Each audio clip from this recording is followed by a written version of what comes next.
Up next on Access ONU, Pets on Campus, we'll show you some of our students' furry friends. Also, we'll tell you about a new club that gets a little wild. And are you ready for the cold and flu season? We'll have some tips to help you stay healthy. You're watching Access ONU. These are the stories impacting you on your campus.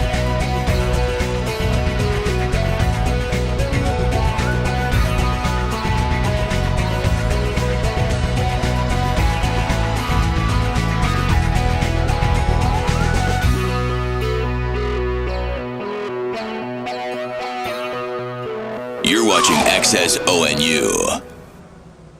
For some of us, it's tough to be away from our pets at college.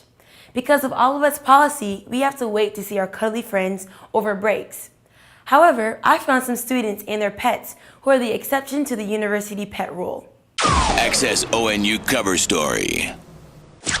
An increasing amount of students on college and university campuses nationwide are bringing more than just a futon and a coffee maker. They're bringing their pets as well. These pets are able to provide enjoyment to students who are seeking emotional support. Junior Crystal Sauter explains how her dog Ducky helps deal with her depression and anxiety. He just kind of makes my day better. It doesn't matter how bad of a day that I'll have. He still manages to make me laugh over something crazy he did. And so it helps just to brighten my day. Having a pet on campus helps students to rewind and focus their attention on the joy that their animal brings instead of their situation. Oh, you dropped it. Sophomore in RA in Williams Hall, Maddie Morrison, tells us the reactions that she receives when people see Margot. I get a lot of, can I hold Margot? Or can I go in and snuggle with Margot? Or why do you need her? Why do you have her? Can we have one? A study by Dr. Karen Allen in the Psychosomatic Medicine Journal showed that pet owners had lower heart rates and blood pressure levels and reacted better to psychological and physical stress and recovered quicker from those stresses. Definitely helped me in the release of stress aspect and just being able to that reminder and that it's just something that to come back to. Other students may want to have their sweet pets with them on campus, but without a doctor's note, they are unable to. To start out, once you need that, you go to your doctor, and the doctor, you get their approval. So they have to say, what's the diagnosis? Why do they need this? How will it help them? The doctor writes that note to the school, but then it goes through a department in the school, and they approve it. They look over your doctor's notes, see if you need it, and then there's a 90-day waiting period. So there's forms you fill out. There's making sure that you are, if you actually need it, and just making sure you're equipped to handle it. Having an animal on campus can be great, but also trying to find time to manage having the pet while also balancing relationships and schoolwork can be a little challenging. He saw a squirrel, so now he's on the log. Especially in the RA position, you don't get to go home a lot, and you do need that support from people, but also just sometimes you need something to be with and something to find comfort in, and that's also Margot.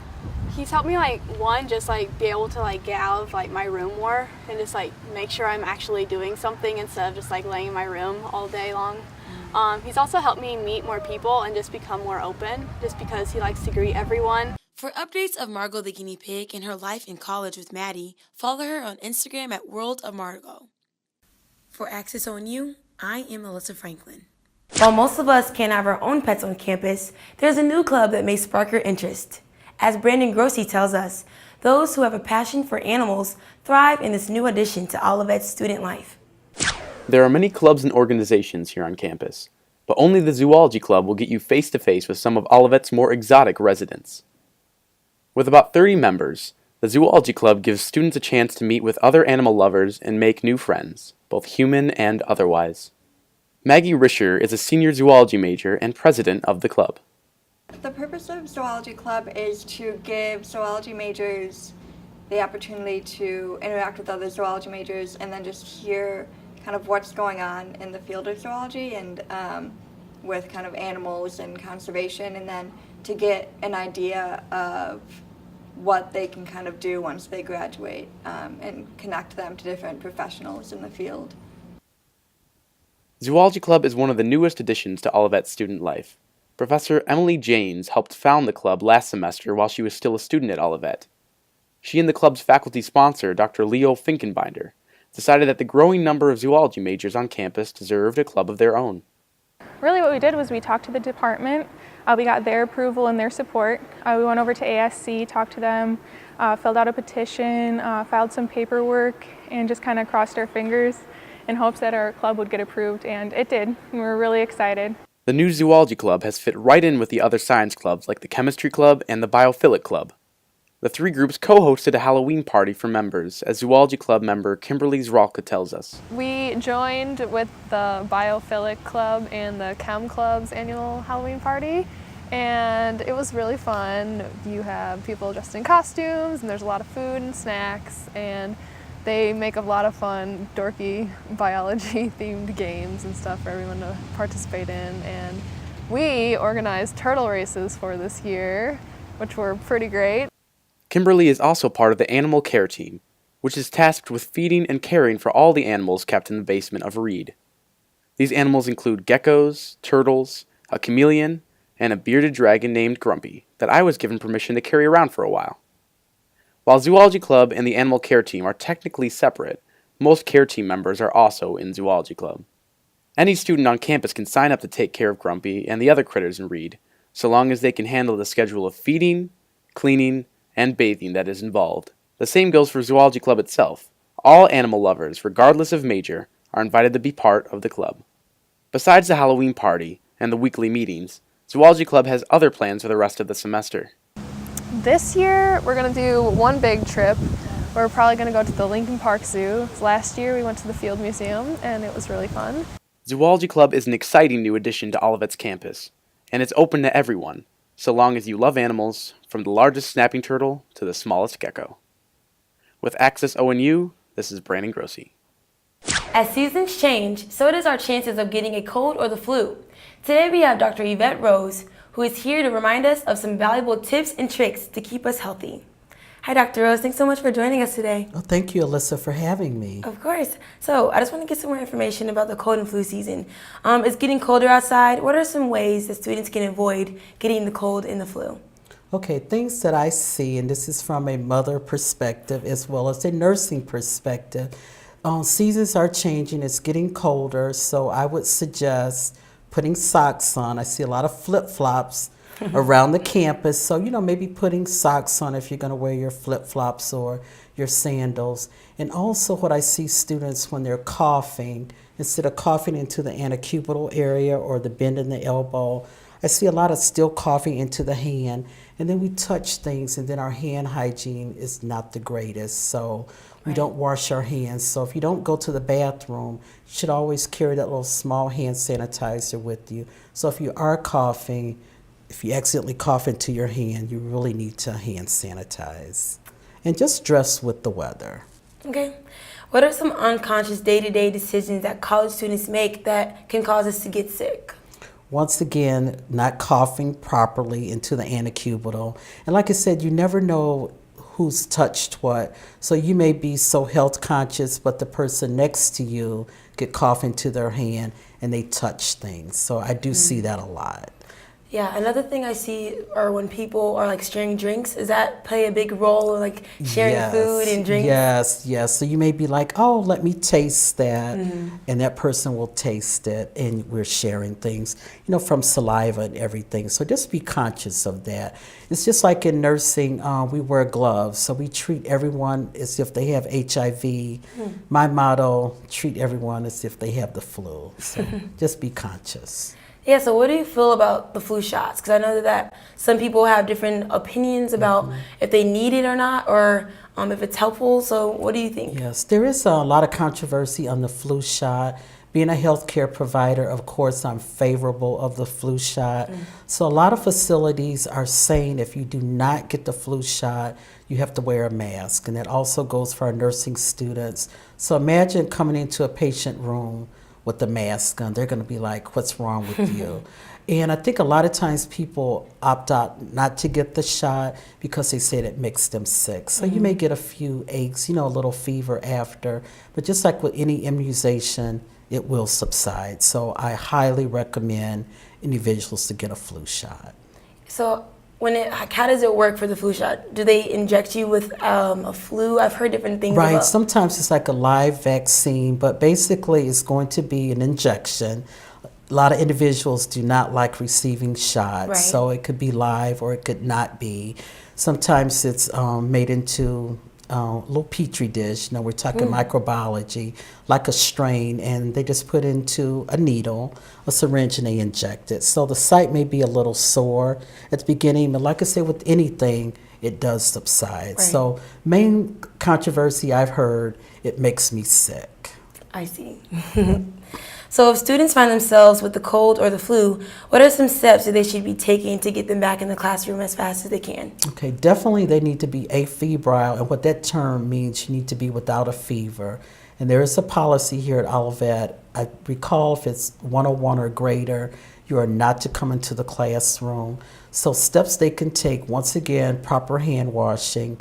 I'm a fan of vitamin C. It's natural, so we're not prescribing. So I love vitamin C. So just kind of keeps your immune system, kind of gives it a boost. Like I said, not sharing drinks, Right. hand washing, hand hygiene, hand washing. Right. What you should do. Yes. Okay. Well, thank you so much for joining us Thank today. you for having me. Of course. Well, we took it to the streets to hear what home remedies you guys use to prevent getting the cold or the flu. The one thing that I go to is gargling with salt water. It's a little gross, but if you get the salt in the back of your throat, then it clears away the sore throat. I don't exactly have any real remedies. I just try to eat healthier so that I'm, getting all the nutrients and things that I need, not just a bunch of junk food, so it's easier to fight off those little viruses and things like that. My mom always tells me that when I get sick or when I lose my voice to boil onions and drink the onion water. Green tea, I'm usually like a coffee drinker, but I'll brew up some green tea and then put some lemon and honey in there. So if you have any, stuff in the back of your throat, the lemon will cut through that, and then the honey will go in and kind of soothe that and kind of coat it for later on. We only really had one. It was take a shot of whiskey before bed. We did not drink a shot of whiskey before we went to bed.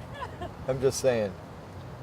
I just slam vitamin C. That's really creative, but I usually take 4 vitamin C, 500 milligrams an hour until my sore throat goes away. Students go off to college in hopes of pursuing their passions. But what happens when that passion changes? Access ONU's Becca Hunt spoke with a student who discovered her true calling after her first year of college.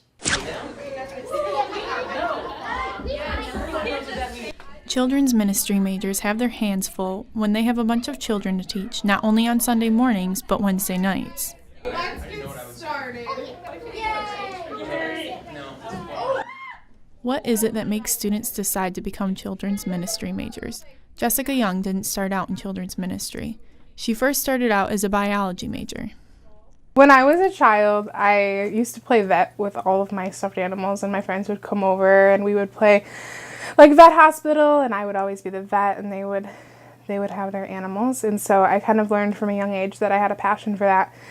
So throughout high school, I interned at vet offices, and that's what I was going to do with my life. After taking another look into what Olivet's theology department had to offer, Jessie felt she had a calling to children's ministry. I started to kind of not get as good of grades in my bio classes, which in high school I got great grades on, and I found that I had no passion for it anymore, and I looked into the programs that they had in the theology department here, and I saw children's ministry, and I immediately thought, God has a sense of humor because kids are pretty close to animals. Since her sophomore year in high school, Jessie's family decided to get involved in foster care. This impacted her decision to go into children's ministry. I think some of the basic qualities that a children's ministry major should have is, first off, the love of children should be number one. I think they also need to have the quality to be willing to teach or preach, whatever they want to call it, be able to work with all children of all ages, because in children's ministry you work with birth through 6th grade. And so you have to maybe not love every age, but be willing to work with them. So make it clean, don't make a big mess, but do it fast, okay?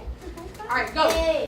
It takes a creative person to capture the attention of children while teaching the Bible. For me to be able to be that person to sit down and be like, Jesus loves you, and even if you haven't experienced it yet, like, he's there. Jessie's love for children is apparent when on Wednesday nights, her classroom fills up with kids. She has a passion for the children that are the least wanted and needed, to the children that have the loving homes. Although biology was her passion in high school, Jessie really found her calling after her first year of college. For Access ONU, I'm Becca Hunt. There are many professors on campus we rarely get to know if we don't study in their field. Logan Miller sits down with one of Olivet's music professors who's making a difference in his students' lives, one note at a time. Logan? Access ONU Spotlight. Thanks, guys. I'm here with Neil Woodruff from the music department, and we're going to get to know each other a little bit. So, Neil, could you tell us just a little bit about who you are and what your role is like here at Olivet? Sure. I've been at Olivet now for about 16 years, and some of the primary things that I do are working with voice students.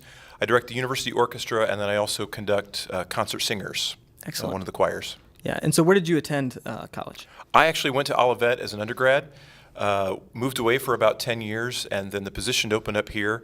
I hadn't planned necessarily specifically to come back to Olivet, but I'm glad that I did. I have an opportunity to do a lot of things that I really love to do. Yeah, so out of all of those things that you get to be involved in, what would you say is your favorite part of the job? Oh, that's a hard one to pick. Yeah. But I enjoy concert singers quite a bit.